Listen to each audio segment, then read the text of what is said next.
Good morning, children. In today's class, we are going to learn about chemical reactions based on heat, chemical reactions based on light, chemical reactions based on catalyst, and also some biological effects of chemical reactions. So, these are the topics we are going to learn today. Okay, children, let us learn one by one. The first one is chemical reactions based on heat. Some chemical reactions take place only in the presence of heat and they are called as thermochemical reactions or thermolysis. So here the presence of heat is very important. See, examples are, first example is the breaking of lead nitrate into lead monoxide, nitrogen dioxide and oxygen, molecular oxygen.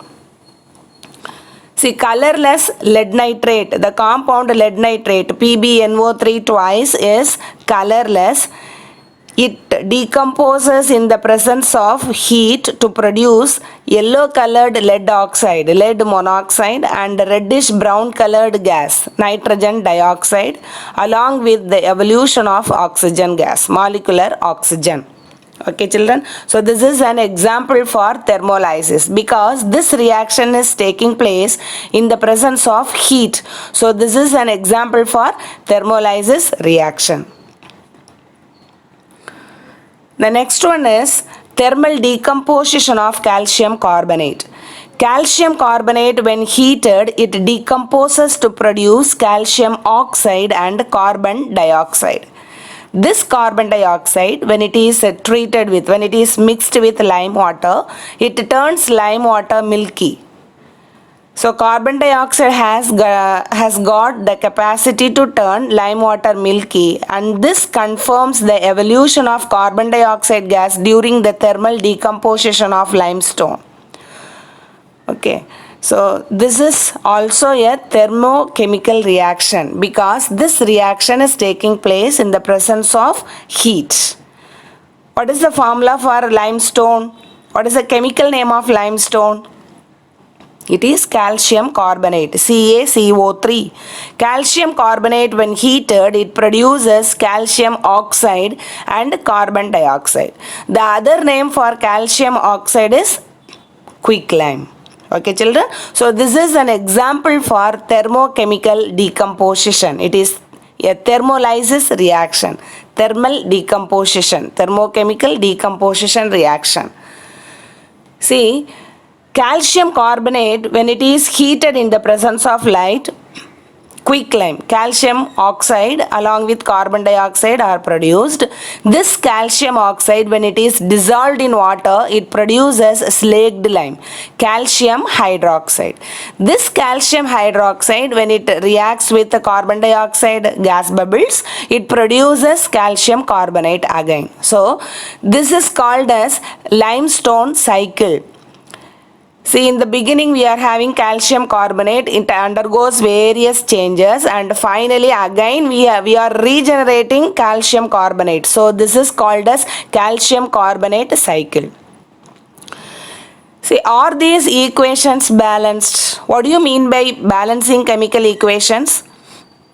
The number of reactants must be equal to number of products.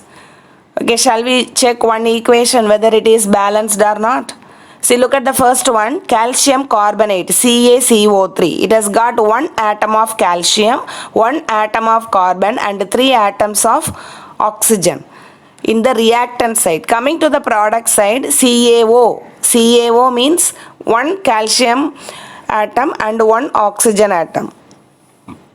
Then plus CO2, one carbon atom and O2. So in the product side totally one calcium atom, one carbon atom and 3 oxygen atoms are there. So the first equation is balanced. Similarly, coming to the second equation, one atom of calcium on both the sides, 2 atoms of hydrogen on both the sides and 2 atoms of oxygen on both the sides. So second equation is also balanced. Coming to the third equation, 1 atom of calcium on both reactants and products, one atom of carbon and two atoms of hydrogen and four atoms of oxygen. So these three equations are chemical, all these three chemical equations are balanced.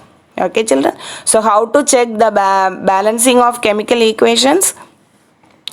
We have to check whether the number of reactants present in the left hand side of the equation symbol is equal to the number of products present in the right hand side of the equation symbol. Okay. The next type of reaction is chemical reactions based on light, and those reactions which take place in the presence of light are called as photochemical reactions or photolysis reactions. Very familiar example is photosynthesis. Photosynthesis is a chemical reaction which takes place between carbon dioxide and water in presence of sunlight. Photo stands for light, lysis splitting. Photo, light, synthesis, preparation. So by the process photosynthesis, the green plants prepare food for us. They are all producers and we are all consumers. Okay children? So because of chemical reactions only we get carbohydrates, food from plants. And those reactions are called as photolysis reactions because these reactions take place only in the presence of light, not in dark condition, that is not in the absence of light. So these reactions are called as photolysis reactions. See, one such example is, see, in the stratosphere, ozone layer is there. Ozone, what is the formula children? O3. O3. Ozone layer is present in stratosphere. The ultraviolet rays, the harmful ultraviolet rays which come out of sunlight, they have the capacity to break down O3 molecule into O2, molecular oxygen, and atomic oxygen, O. And this reaction is an example for photolysis reaction which takes place in nature, which takes place naturally. Okay. Here, what is taking place? Ozone. Ozone molecule is broken down into molecular oxygen and atomic oxygen by ultraviolet rays which come out of sun's rays. Okay. So that is an example for photolysis. The next type of reaction is chemical reactions based on catalyst. A catalyst is a substance which has got the capacity to alter the speed of a chemical reaction. Change the speed of a chemical reaction. Usually a catalyst is a substance which increases the speed of a reaction. See, example is the catalyst iron which is used in the manufacturing of ammonia, a fertilizer from nitrogen and hydrogen by Haber's process. Haber, the name of the scientist. Okay. See, nitrogen and hydrogen, they are mixed in 1:3 ratio at a temperature of 450 degrees Celsius in the presence of pressure, 200 atmospheric pressure, and the catalyst used here is iron. As a result, ammonia, the fertilizer ammonia is manufactured. And the process employed here is, this process was proposed by the scientist Haber, and this process is called as Haber's process. Haber's process of manufacturing ammonia in presence of iron catalyst. So in Haber's process, the catalyst used is ammonia. Okay children, so these are different types of chemical reactions that take place in various conditions. The next one is biological effects of chemical reactions. Chemical reactions produce various biological effects like spoilage of food and vegetables. Sometimes when the egg is not taken in correct time, it gets rotten. Rotten egg is giving very bad smell because of the presence of hydrogen sulfide in it. Okay, so biological effect of chemical reactions include spoilage of food and vegetables. See, vegetables when they are not taken freshly, if they are kept in the refrigerator for a long time, or when they are kept out of refrigerator for a long number of days, what happens? They also start getting spoiled. They cannot be taken, they cannot be eaten afterwards, so they are spoiled, and these are because of chemical reactions. See, the egg is getting spoiled and it becomes a rotten egg. It has got a bad smell because it has got a chemical hydrogen sulfide, and the vegetables, they become like this, they become very spoiled because of the growth of microorganisms over them. Microbes grow over them. As a result, they become unfit for people to eat. Okay, so similar to this biological effect, we have also got rancidity of fishes and meat.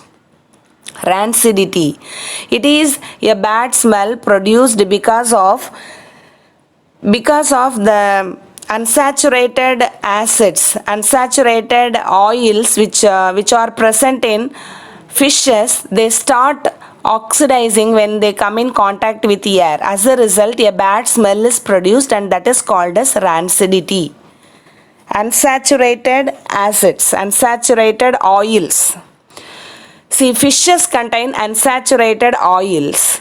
When fishes are exposed to air, what happens? The unsaturated oils, they come in contact with oxygen and they start oxidizing. As a result, bad smell is produced, unpleasant smell is produced because of the decomposition, the oxidation, we can say the oxidation of unsaturated oils and fats which are present in fishes, and that smell is called as rancidity. Okay, children. See, then this example is very familiar to all of us. Apples and some fruits, when they are cut and then when they are exposed to air for a longer time, their surface becomes brown in color. Why? Mainly because of enzymatic browning. That browning of fruits when they are exposed to atmospheric air is called as enzymatic browning. Apple, the fruit apple, when it is cut and kept and exposed to the atmosphere for some time, it turns to brown because of the presence of the enzyme polyphenol oxidase. Because of the presence of the enzyme polyphenol oxidase or triosinase, which is present in apple. So this is called as enzymatic browning. Coming to the next slide, what are biocatalysts? We learnt about catalyst. Catalyst is a substance which increases the speed of a chemical reaction. Similarly, in our body, naturally, we are having biocatalysts. Biocatalyst examples are enzymes and yeasts. Enzymes are biocatalysts. They are made up of proteins. And they catalyze various chemical reactions which take place inside our body. Okay, children. See, yeast is a substance which is used in the baking of bread, then which is used to bring sour taste in various flours, idli flour, like that. Okay. So these are biocatalysts, yeast and enzymes.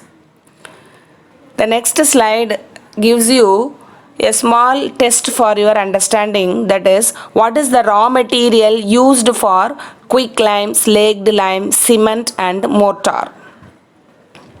What is mortar? Mortar is a mixture of cement, water, sand. Okay, it is used as a binder, which is used to be placed in between the bricks when construction takes place. Similar to cement. Mortar is similar to cement along with some amount of sand and water, which is placed during construction between the gaps of bricks. The gaps of bricks are filled with mortar. Okay, children? So what is the question I have given here? What is the raw material? What is the starting material for getting quicklime, slaked lime, cement and mortar? What is the formula for quicklime? CaO. What is the formula for slaked lime? CaOH twice. Okay, cement and mortar. What is the answer? The answer is limestone. Okay, children. Similarly, one more question to understand, to check your understanding is, name the chemicals present at the head of a matchstick and the sides of matchbox. See, at the head of the matchstick we have got potassium chlorate and antimony trisulfide. So these are the chemicals present in the head of a matchstick, potassium chlorate and antimony trisulfide. Then along the sides of matchbox we have got chemical red phosphorus. Red phosphorus. Okay, children? Okay.